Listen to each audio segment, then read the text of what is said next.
नमस्कार दोस्तों, आप सभी का स्वागत है Baba civil services academy YouTube channel परिवार में।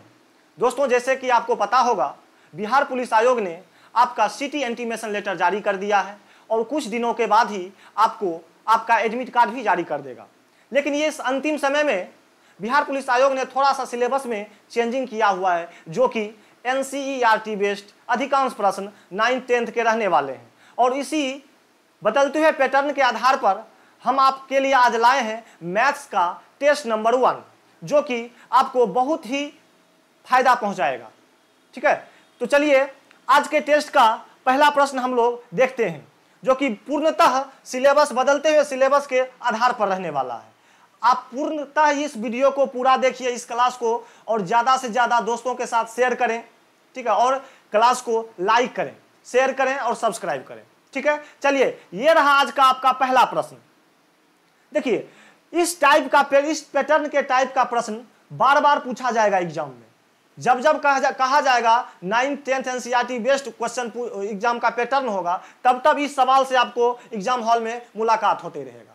ठीक है ना, तो चलिए देखते हैं इस प्रश्न को किया कैसे जाएगा। और एक ही प्रश्न से इसके इर्द गिर्द जितने भी सवाल, जितने भी टाइप के प्रश्न बनते होंगे, सारे को हम कवर करने का प्रयास करेंगे। इसीलिए बाबूरे ये क्लास बहुत महत्वपूर्ण रहने वाला है, अगर तुम चाहता है मैथ्स का अच्छा स्कोर कर पाए। काहे कि हर एक नंबर तुम्हारा लिए महत्वपूर्ण होगा, है कि नहीं। चलिए देखते हैं इस टाइप के प्रश्न को कैसे किया जाएगा। कहता है यदि समीकरण 14x + 8y + 5 = 0 और 21x - ky - 7 = 0 का कोई हल संभव नहीं है। जब प्रश्न में यह कहा जाए कोई हल संभव नहीं है, तो कुछ और भी कहा जा सकता है। अभी कह रहा है कोई हल संभव नहीं है, कुछ देर के बाद अगर कहेगा वो द्वितीय हल है, कुछ देर के बाद कहेगा अनंत हल है। तो सभी तरीका के, सभी टाइप के प्रश्न को हम एक बार देखने का प्रयास करेंगे। देखिए, जब कहेगा क्वेश्चन एग्जाम में, तो ध्यान से समझना। पहले आप एक चीज समझ लीजिए, सबसे जरूरी बात, ये समीकरण में इसको मानना बाबू रे A1, इसको मानना B1, इसको मानना C1। ठीक है ना। उसी तरीका से इधर जब हम लोग चलेंगे, ये मेरा हो जाएगा A2, ये हो जाएगा B2, ये हो जाएगा C2। ठीक है, अब हम ये देखने का प्रयास करेंगे, जब क्वेश्चन में कह दे कोई हल संभव नहीं है, तो समीकरण इक्वेशन क्या होगा। तो ध्यान समझना, पहला चीज कोई हल संभव नहीं है, तब इक्वेशन मेरा क्या होगा। देखिए, तो क्या हो जाएगा आपका A1 बटा में A2 बराबर B1 बटा B2 does not equal to C1 बटा C2। ठीक है, ये आपका है जब क्वेश्चन में रहेगा कोई हल संभव नहीं है, उसके लिए समीकरण। देखिए, अगर ये चीज आपको पता है तो 1 सेकेंड में आप आंसर दे दीजिएगा। देखिए कैसे आंसर दीजिएगा, ध्यान से समझना। जैसे आपका सवाल में यही है कोई हल संभव नहीं है, तो उसका इक्वेशन है आपका A1 बटा A2 बराबर B1 बटा B2 not equal to C1 बटा C2। तो ध्यान से समझना, A1 का वैल्यू कितना है, सिर्फ इसका गुणांक लिखना है। A1 14x है ना, इसका गुणांक, x का गुणांक कितना है 14, तो ऊपर हो जाएगा 14 बटा में A2 का वैल्यू कितना है, A2 का मान 21 बटा में 21 बराबर क्या B1 बटा B2, B1 का वैल्यू कितना है 8 बराबर बटा में B2 का वैल्यू देखिए माइनस के, यहाँ क्या देना माइनस के। ठीक है, और इज नॉट इक्वल, यहां जो बराबर का साइन नहीं है, इससे अभी हमको कोई मतलब नहीं है, यहीं तक में मेरा आंसर आ जाएगा। ठीक है, क्योंकि हमको के का ही मान पूछ रहा है, ये अगला डाटा लिखने का भी फिलहाल कोई जरूरत नहीं है। ठीक है, तो चलिए हम देखते हैं इसको कैसे आगे बनाएंगे। इसको 7 से काट लीजिए, 7 2 बार में 14, 7 3 बार में 7 या 21, 2 चौके 8 कट जाएगा। तो के का मान कितना आ जाएगा, देखिए ये माइनस के बराबर 4 तिया 12। ठीक है, यानी के का वैल्यू हो जाएगा -12। यही आपका आंसर हो जाएगा। ऑप्शन नंबर देखा जाए -12, ऑप्शन नंबर ए। लेकिन इसी प्रश्न में अगर आपसे कह दे वो द्वितीय हल होगा, तब इसका क्या करेंगे।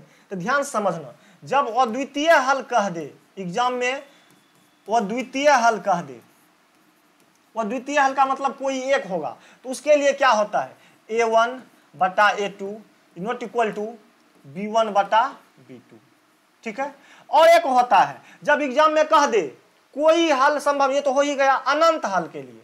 जब क्वेश्चन बोल दे अनंत हल होगा, अनंत हल, अनंत हल के लिए क्या करना, यही चीज a1 बटा a2 बराबर b1 बटा b2 बराबर c1 बटा c2। ये तीनों डाटा हम आपको लिखा दिए हैं, कभी ना कहीं ना कहीं आपको इस तीनों से मुलाकात जरूर होगा, ठीक है। तो इसीलिए ये तीनों चीज को याद रखना, ये क्वेश्चन के साथ साथ ये तीन चीज आपको गिफ्ट में दे रहे हैं, बात समझ रहे हैं ना। तो चलिए स्क्रीनशॉट लेना चाहते हैं तो ले लीजिए, और आप ज्यादा से ज्यादा क्लास को शेयर कीजिए ताकि सभी को हम ज्यादा से ज्यादा बच्चों को फायदा पहुंचा सके। चलिए मिलते हैं नेक्स्ट क्वेश्चन की ओर। चलिए दूसरा प्रश्न है, यदि द्विघात समीकरण 6x² - 5x + 1 बराबर 0 के दो मूल अल्फा और बीटा है तो इनके वर्गमूलों का योग क्या होगा। इस प्रश्न है एगो, लेकिन एकरा से थोड़ा 3-4 गो टाइप का प्रश्न बनवा देंगे, ठीक है। क्लास में पूरा क्लास देखना, ठीक है। चलिए देखते हैं। सबसे जरूरी बात यह है मेरा द्विघात समीकरण। द्विघात समीकरण किसको कहते हैं, जिसका अधिकतम पावर 2 हो उसको द्विघात समीकरण कहते हैं, जिसका अधिकतम पावर 3 हो उसे त्रिघात समीकरण कहते हैं। अब देखो जितना जिस घात का ये समीकरण होगा उसका मूल उतना होगा। जैसे द्विघात समीकरण 2 मूल होगा, त्रिघात समीकरण है तो 3 गो मूल होगा, ठीक है। इसीलिए कह रहा है क्वेश्चन में, यदि 6x² - 5x + 1 बराबर 0 के दो मूल अल्फा और बीटा, दो मूल है अल्फा और बीटा। तो इस प्रश्न को बनाने के लिए कुछ बेसिक कॉन्सेप्ट आपको हम क्लियर कर देते हैं, ठीक है। ठीक उसी तरीका से आपको ये हो जाएगा आपका ए का मान 6, बी का मान -5, सी का मान 1। इसमें आपको कंफ्यूजन नहीं होना चाहिए। ए का मान पूछेगा 6, बी का मान पूछेगा -5, सी का मान कहेगा तो 1।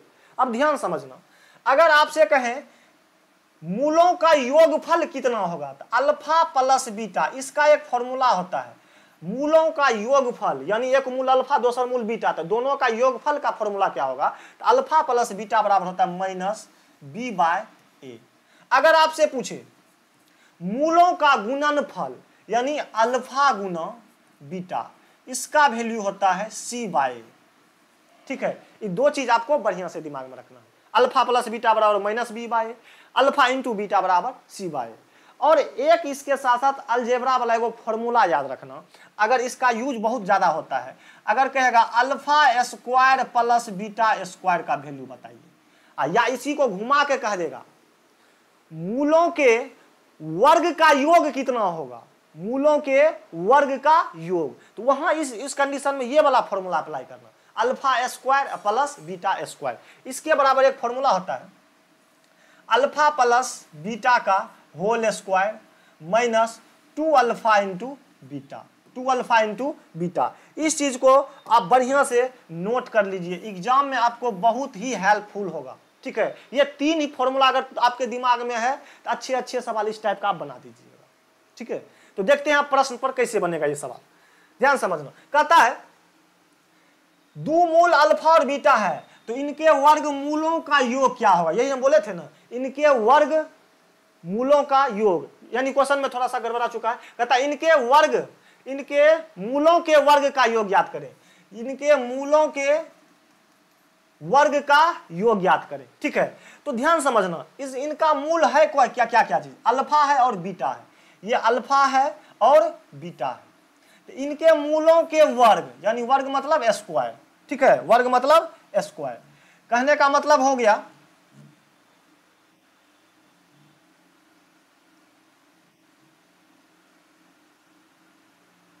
ध्यान समझिए, इनके मूलों के वर्ग का योगफल निकालना है, यानी अर्थात alpha square plus beta square का मान निकालना है आपको, ठीक है। तो इसके बराबर अभी तुरंत आपको हम फॉर्मूला लिखा है अल्फा प्लस बीटा का whole square -2 alpha into beta, ठीक है। अब आप कहिएगा अल्फा प्लस बीटा का मान कहां से निकालेंगे, अल्फा इंटू बीटा का मान कहां से निकालेंगे, इसका वैल्यू तो हमसे पूछ ही रहा है। तो ध्यान समझना, अभी जस्ट आपको समझाए हैं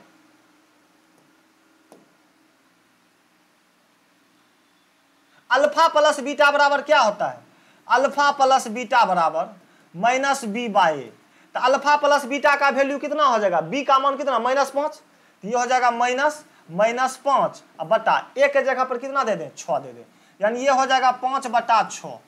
ठीक है, यहां से देखिए अल्फा प्लस बीटा का होल स्क्वायर, तो अल्फा प्लस बीटा का मान हम कितना निकाले हैं 5/6, इसके जगह पर 5/6 का स्क्वायर दे दें, फिर -2 इंटू अल्फा इंटू बीटा, यानी 2 गुना अल्फा इंटू बीटा का मान, तो अल्फा इंटू बीटा बराबर होता है सी बाय ए, यही ना होता है। तो सी का वैल्यू कितना 1, तो 1/a का मान 6, यानी 1/6, यानी 2 गुना 1/6, ये हो जाएगा।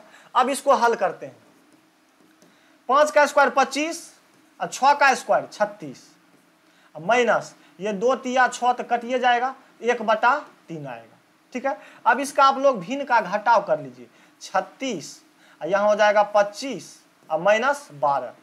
ठीक है, किसके बराबर हो जाएगा 13/36। यही आपका क्या हो जाएगा, यही आपका आंसर हो जाएगा। देखिए किस ऑप्शन में 13/36, ऑप्शन नंबर सी, यही आपका करेक्ट आंसर होगा। और साथ साथ आप ये सारा कुछ को बढ़िया से सीखते जाना, नहीं तो मामला गड़बड़ा जाएगा। ठीक है, चलिए हम मिलते हैं नेक्स्ट प्रश्न पे, देखा जाए। देखिए कहता है, हाँ ये बहुत खतरनाक क्वेश्चन है, यदि बहुलक का मान 14 है और अंक गणितीय माध्य 5 है तो माध्यिका का मान ज्ञात करें। बहुत खतरनाक क्वेश्चन है बाबू। ठीक है, अब इसको बढ़िया से एक बार देखने का प्रयास करना। इसके लिए एक फॉर्मूला हम थोड़ा सबको समझाते हैं। एक फॉर्मूला याद रखना, बहुलक बराबर, एक फॉर्मूला याद रखना, बहुलक बराबर, बहुत ही इंपॉर्टेंट फॉर्मूला है, एकदम एग्जाम में छपने वाला हम प्रश्न बता रहे हैं थोड़ा सब काज। बहुलक बराबर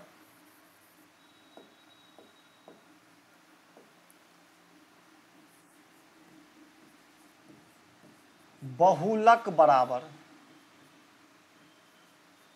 3 गुना माध्यिका, 3 गुना माध्यिका माइनस 2 गुना माध्य, 2 गुना माध्य। ये फॉर्मूला बहुत ही इंपॉर्टेंट फॉर्मूला है, ध्यान से एकरा बढ़िया से एकदम दिमाग के खोपड़ी में सेट कर लेना, बहुत ही महत्वपूर्ण फॉर्मूला रहने वाला है ये। ठीक है, बहुलक बराबर 3 गुना माध्यिका माइनस 2 गुना माध्य। अगर ये फॉर्मूला याद है तो क्वेश्चन थोड़ा सा उड़ेगा। ठीक है ना, चलिए देखते हैं कैसे बनेगा। हमसे कह रहा है बहुलक का मान दिया हुआ है 14, तो बहुलक के जगह पर हम 14 लिख देंगे, बराबर 3 गुना माध्यिका, माध्यिका का मान हमसे पूछिए रहा है, तो माध्यिका की जगह पर हम x मान लेते हैं कि हमरा पता नहीं है, माइनस 2 गुना माध्य, माध्य का मान कितना दिया है 5, माध्य का मान कितना है बाबू 5, तो 2 गुना 5 हो जाएगा। ठीक ना, तो ये देखिए अब क्या हो जाएगा, 14 बराबर 3x माइनस 10, ये इधर जाएगा, माइनस इधर आएगा तो प्लस हो जाएगा 24, 24 बराबर 3x, तो 3 8 24, x का वैल्यू कितना आ गया 8 आ गया। यही तो हमसे पूछ रहा है माध्यिका का मान क्या होगा, माध्यिका को x माने थे, आपका ऑप्शन नंबर ए सही हो जाएगा, करेक्ट आंसर 8 हो जाएगा। बढ़िया से इसको सीखना। ठीक है, चलिए अब नेक्स्ट क्वेश्चन की ओर बढ़ते हैं। एकदम बिल्कुल सटीक क्वेश्चन आपको मिलेगा जो कि 100% एग्जाम में छपने वाला है सारा का सारा क्वेश्चन। देखिए नेक्स्ट क्वेश्चन, समीकरण इतना का एक वर्गमूल, यानी यहाँ मूल होता एक मूल x बराबर 3 है, तो दूसरा मूल कितना होगा, दूसरा मूल निकालें, यानी अल्फा बीटा आपको सब बताए हैं। यदि समीकरण द्विघात समीकरण है इसका 2 मूल होगा, त्रिघात समीकरण है तो 3 मूल होगा। इसमें क्या है, द्विघात समीकरण का एक मूल दिया है 3, तो दूसरा मूल निकालना है। यानी कहने का मतलब है आपको x का मान दिया हुआ है पहले से 3, तो दूसरा निकालना है, यानी k का वैल्यू निकालना है। तो आप करिए क्या, x का मान पहले से दिया है 3, जहां जहां x है वहां 3 रख दीजिए। यहाँ 3 है, यहाँ 3 रखिएगा तो 3 का स्क्वायर कितना हो जाएगा 9 माइनस 12, यहाँ भी 3 रखिएगा तो 12 तिया 36, यहाँ कितना हो जाएगा 12 तिया 36। देखिए 9 माइनस 12 तिया 36 अब प्लस के बराबर 0। अब देखा जाए ये 9 माइनस 36 कितना हो जाएगा, 9 माइनस 36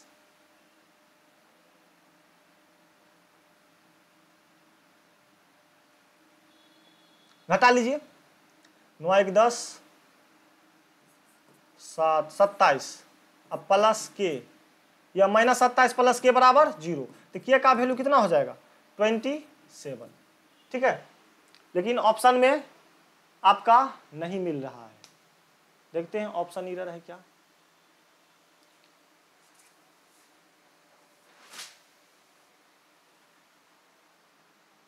ऑप्शन एरर हो सकता है या क्वेश्चन, देखते हैं नेक्स्ट क्वेश्चन की ओर पहले बढ़ते हैं, उसके बाद इसको देखेंगे। कहता है दो सह अभाज्य संख्या का HCF क्या होगा। दो सह अभाज्य संख्या का HCF क्या होगा, तो आपको पता होना चाहिए दो सह अभाज्य संख्या का HCF जो होता है 1 होता है। इसको बढ़िया से याद रखना, दो सह अभाज्य संख्या का HCF कितना होता है 1 होता है। यह क्वेश्चन यही समाप्त हो जाता है। चलिए अब मिलते हैं नेक्स्ट क्वेश्चन की ओर। हाँ, ये क्वेश्चन में थोड़ा दम है बाबू। देखो कहता है यदि a बराबर 5 + 2√6, ठीक है, तो √100a - 1/√100a का वैल्यू कितना होगा। बढ़िया से समझना इसको। आपको पूछ रहा है √100a - 1/√100a का वैल्यू, लेकिन आपको दिया क्या है, सिर्फ और सिर्फ a का मान दिया है। तो सबसे जरूरी बात, इस a को हम पहले क्या करेंगे, √100a का वैल्यू निकालेंगे। यानी a का मान दिया इतना, तो √100a का वैल्यू कितना हो जाएगा, इस पर भी रूट लगा दीजिए। 5 + 2√6, ठीक ना। तो ये √6 को, अब इसको रूट से अंदर बाहर निकालने के लिए थोड़ा सा सीख लीजिए। इसका निकालने का तरीका है, जो इसमें रूट में है ना, इसको ऐसा फैक्टर कीजिए कि जोड़ने पर 5 पूछ जाए। तो देखिए 3 दूना 6 होता है कि नहीं होता है, 3 दूना 6 होता है, 3 दूना 6 और 3 दू 5।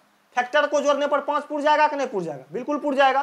तो आपका आंसर हो जाएगा √100a का जो वैल्यू होगा √103 और प्लस √102 हो जाएगा। √100a का वैल्यू पता चल गया। अब जैसे ही आपको 1/√100a का मान चाहिए, तो सिर्फ प्लस को माइनस कर देते हैं, तो 1/√103 - √102 हो जाएगा। अब आपको सारा कुछ मान पता चल चुका है, इसका आंसर भी आप ले आ सकते हैं। कैसे, √100a का वैल्यू है √103 प्लस √102, यहाँ माइनस लगा दीजिए, माइनस 1/√100a का मान है इतना, इसके जगह पर लिख देंगे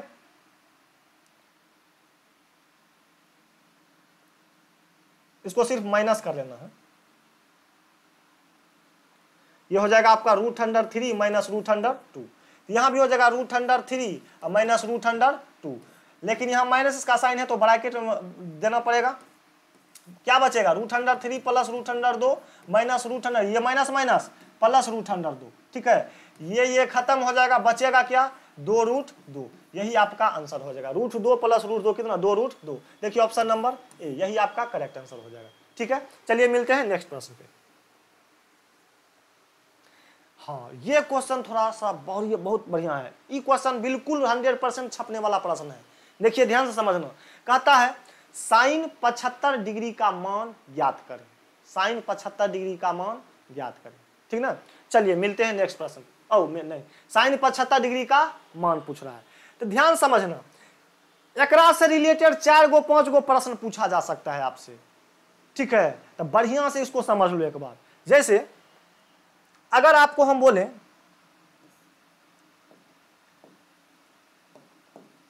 ये आपका समकोण त्रिभुज है, ये आपका कौन सा त्रिभुज है, समकोण त्रिभुज है, ठीक ना। ये आपका लंब है, ये आधार है, ये कर्ण है।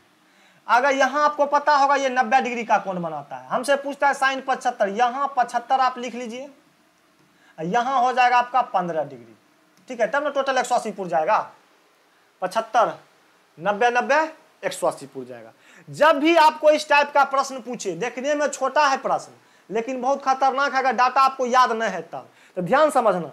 इसका मान हो जाएगा आपका, इसके सामने वाला का वैल्यू होता है √3 प्लस 1, इसके नीचे हो जाता है √3 माइनस 1, ये हो जाता है 2√2। ये आपको ट्रिपलेट याद रखना पड़ेगा, ठीक है। जैसे 3 4 5 होता है ना, 5 12 13, ये सब ट्रिपलेट होता है ना, उसी तरीका से ये ट्रिपलेट है। √3 प्लस 1, √3 माइनस 1, ये 2√2। ये ट्रिपलेट अगर आपको याद है तो इससे रिलेटेड जितना भी तरह का प्रश्न बनता है, एक भी प्रश्न नहीं छूटेगा। कैसे, उसको समझते हैं। देखिए जैसे आपसे पूछता है साइन 75 डिग्री का मान, तो यहाँ 75 डिग्री है, तो साइन 75 डिग्री का मान क्या हो जाएगा।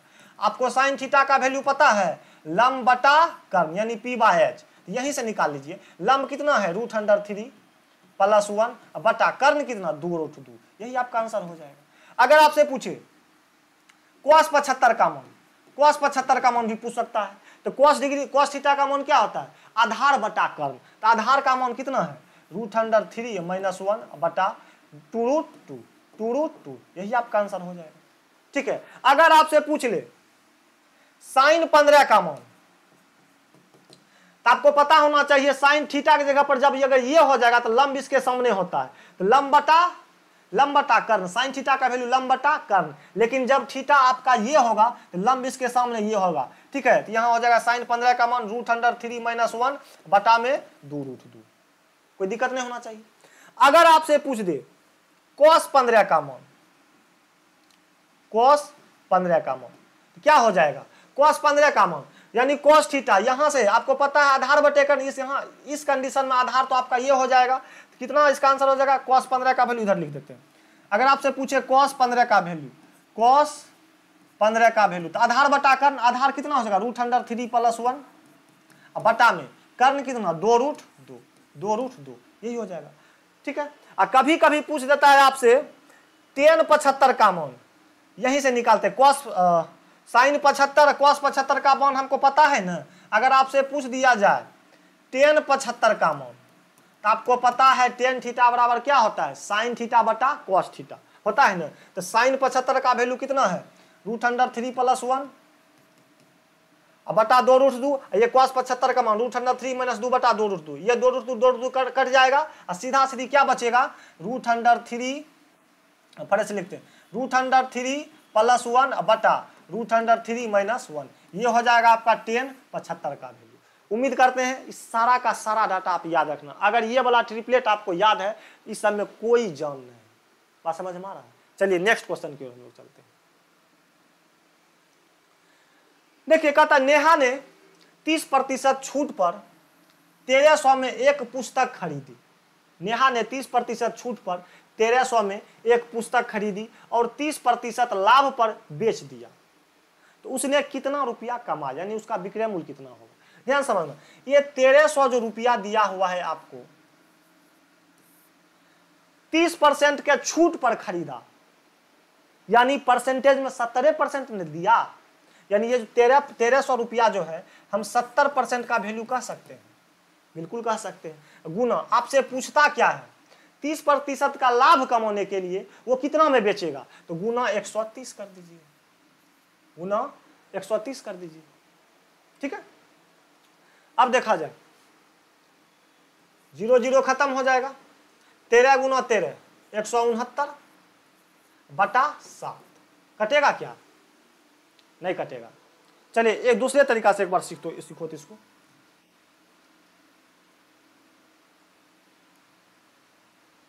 अरे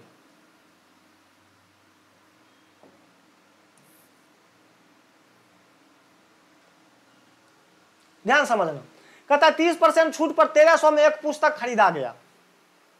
ठीक है, अब 30% के लाभ पर बेच दिया गया, 30% के लाभ पर बेच दिया गया।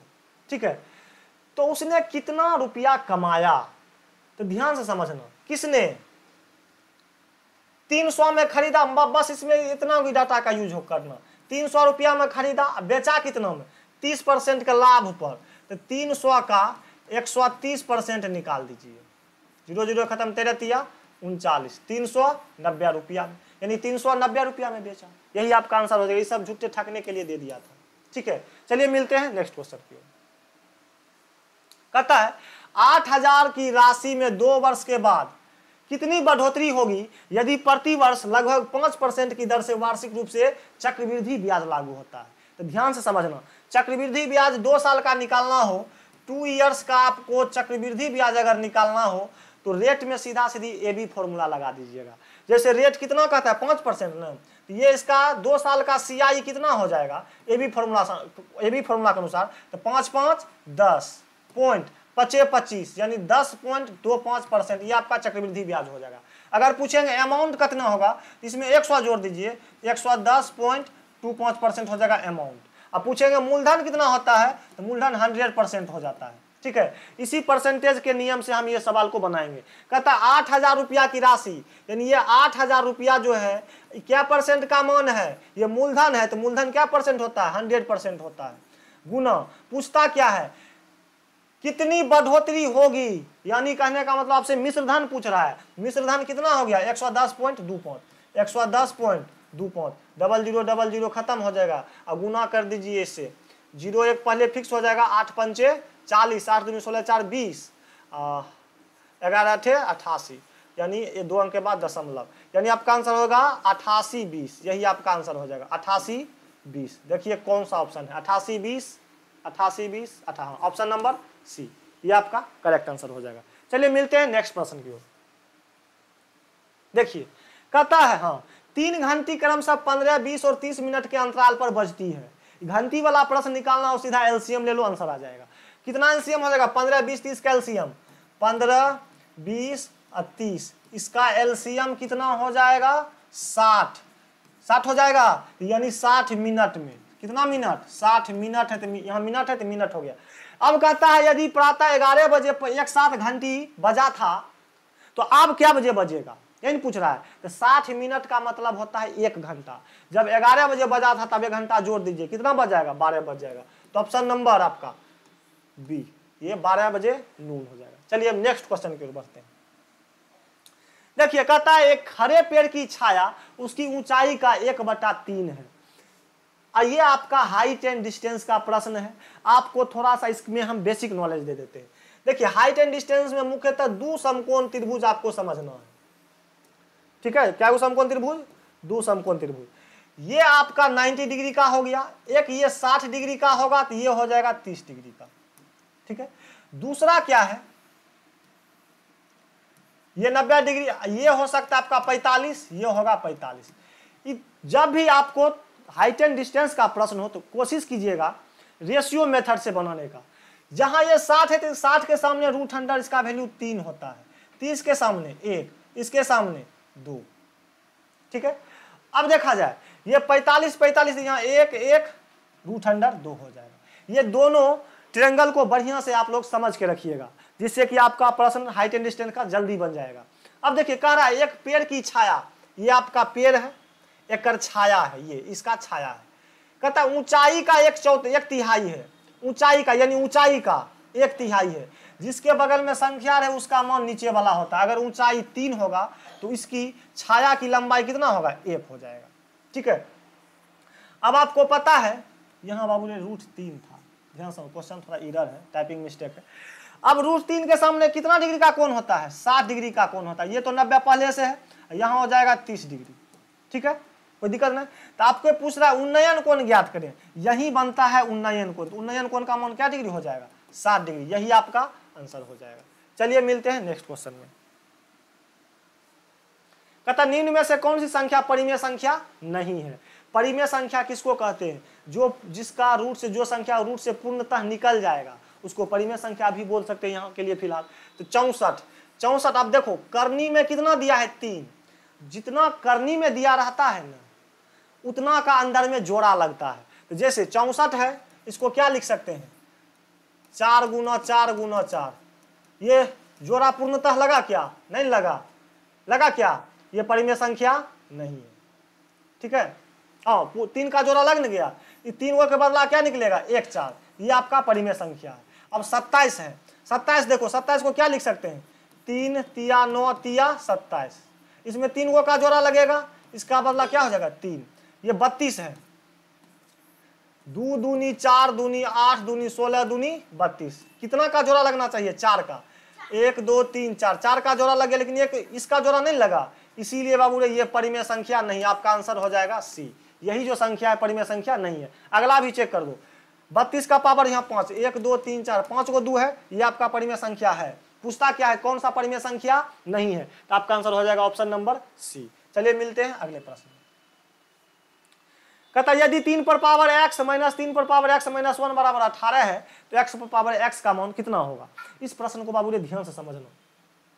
क्वेश्चन है मेरा 3 का पावर x माइनस 3 का पावर x माइनस 1 बराबर 18, तो आप क्या किए, यहाँ से 3 का पावर x, 3 का पावर x कॉमन ले लीजिए, कितना हो जाएगा 3 का पावर x इंटू 3 का पावर x कॉमन, यहाँ 1 बचेगा। यहाँ एक चीज थोड़ा सा समझ लीजिए, बेसिक चीज, अगर हम लिखते हैं 3 का पावर x माइनस 1, इसका मतलब होता है 3 का पावर x, 3 का पावर x, ये माइनस होता है ना, इसमें बटा में आ जाता है, बटा में कितना हो जाएगा 3 का पावर 1, ठीक है। तो ये चीज थोड़ा सा समझते जाना, यानी इसको हम एक बार फ्रेश अगर बनाना चाहेंगे, एक स्टेप और हम लेके जाते हैं ताकि आपको अच्छा समझ में आएगा।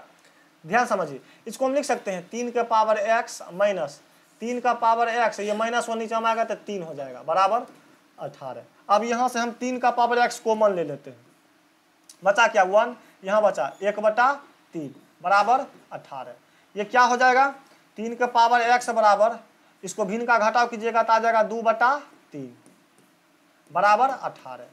ये 2 9 18, तो 3 का पावर x बराबर कोना कोनी गुना हो जाता 9 तिया 27, तो 3 के पावर x बराबर 3 का पावर 3, तो x का वैल्यू बेस बराबर तो पावर बराबर, यानी x का मान कितना हो जाएगा 3 हो जाएगा। आपसे पूछता क्या है x के पावर x का मान निकालिए, ये पूछता है x के पावर x का मान कितना 3, कितना हो जाएगा 3 का पावर 3, 3 क्या 9 तिया 27, ऑप्शन नंबर सी आपका करेक्ट आंसर हो जाएगा। चलिए मिलते हैं नेक्स्ट प्रश्न पे।